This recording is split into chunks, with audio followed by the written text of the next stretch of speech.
Yo, what is going on, y'all? J Crumb here, back with another free game video. I hope you guys are doing well. Listen, we got a special video today. Why? Because it is Black History Month.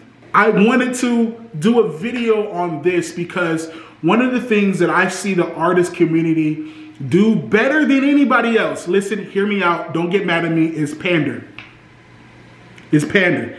My white artists are the best at performative allyship. They are the best at that. More than any other group I've seen, they are the best at this. When I see Black issues, when I see Black celebration, when I see Black history being, brought up, the things that make me cringe the most is when some way, shape, or form a white artist figures out a way to make it about them and what they do and how great they are. I want to help make sure that when you're talking about being an ally and allyship, that it is not performative, but actual genuine allyship. And I'm gonna give some examples of performative allyship. Number one is not recognizing your privilege, right? Not recognizing your privilege, not understanding that, that white privilege exists. It is not that your life isn't hard. It's not like you have never been at a disadvantage, that nothing horrible has ever happened to you. What I am saying is that the reason for those things wasn't because purely of the fact of you being white. And using that in spaces where you have an advantage to advocate for Black faces, Black voices, Black movements, Black programs, Black artists, things like that. That's what we need, right? And the genuine allyship is using your privilege to help elevate those who don't have it. The other one would be being selective on what you choose to support. I'll give an example. So in Omaha, we had a young Black man who was killed by a white man without facing any charges. The white man received no charges for killing this man in the middle of the street. So we went and we protested. When you look at the protests that were happening in West Omaha, which is predominantly white, and downtown, which is predominantly white, to the protests that were happening in North Omaha, the same white people who were at the ones in the areas that were dominantly white were not coming over to the Black areas to protest, where a lot of these things are happening.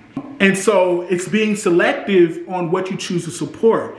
You're still choosing comfortability, right? You're still choosing whatever is easiest for you to get into, because your bias is going to say, hey, I'm going to go here because that's the easiest for me to get to, right? I'm going to do it here. I feel safest. It may not be a conscious thing that you're saying, but understand there is a bias and there is a reason why there was a difference between the number of white people at the West Omaha and downtown protests to the ones that were at the North Omaha protests. Another example is a performative allyship is posting your actions, like virtue signaling, instead of highlighting Black activists, Black movements, Black groups, Black artists, things like that. So an example would be like saying, oh yeah, talking about how much you do for the Black community in a post on Juneteenth or Martin Luther King Day or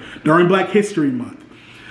Instead of saying, hey, here's a Black artist that you can support. Here's a Black business that you can support. Here is a Black movement you can give to. Here are some things for anti-racism I can aid to.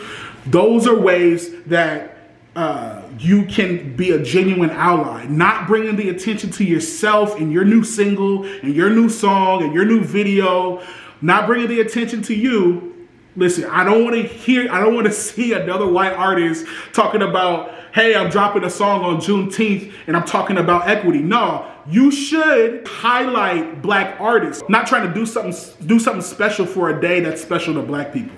No, what you should be doing is highlighting Black voices as much as you possibly can, movements as much as you possibly can.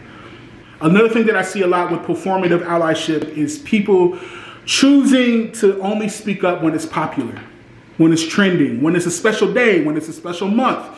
So, if your life isn't about anti-racism, or if it's only about anti-racism when it's trending, right? When George Floyd happened, it was all about that. When it's Martin Luther King Day, it's all about that. When it's Black History Month, it's all about that. When it's Juneteenth, it's all about that. But when it's the other 360 days of the year, it's not about that. It's not about that, right? And it's important that it becomes part of your life, part of your DNA, that this is something that I am about. This isn't something that is trending. This isn't, even when it's unpopular and it's not trendy anymore, the work continues. The other way you can see if your allyship is performative is if there's no personal accountability. If you haven't taken the time to consistently look within yourself and continually check your own bias, to continually self-correct, because a lot of times what I see is when someone steps into allyship, right? Because it's messy.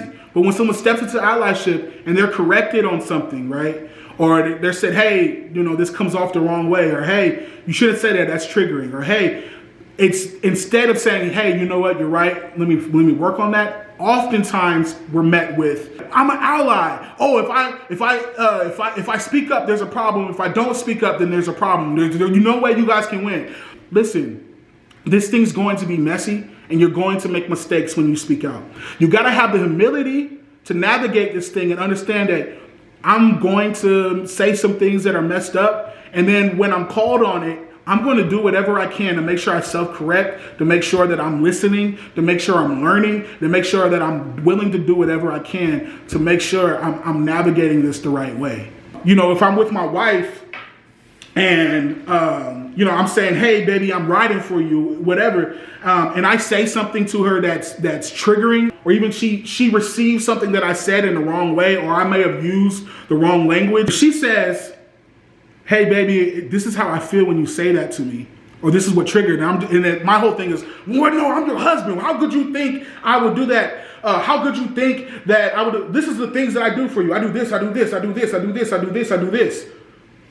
I'm deflecting, right? I'm deflecting, and I'm not acknowledging that, hey, I may have misspoke, I may have made a mistake, or I may have said something that triggered you, and I should self-correct. I should fix it because I know that that's how it makes you feel, right? And so I just say for you guys, this Black History Month or whatever, as you navigate these spaces and all of that, understand that this isn't something that ends when February ends, right? These things continue. I need you to keep fighting. If you are a genuine ally, I need you to make anti-racism a part of your life. Not just a single, not just a song, not just a Instagram post, a Twitter tweet, none of those things, right? I need you to do that. I need you to educate yourself, do the homework yourself. Google is your friend, right? And then apply those things as you navigate, this journey. So I hope this was helpful. I know it was a little bit different, but I needed to speak on this because artist community, you are the best at pandering, and I wanted to say something. Check us out at streetlightsounds.co if you need any artist services. We do ads management, we do graphic design, we do consultations, we do like brand meetings, we do all that type of stuff. So hit us up. We would love to continue to work with our community. We love y'all. We appreciate y'all. We just want to put your culture forward. We love y'all. We out.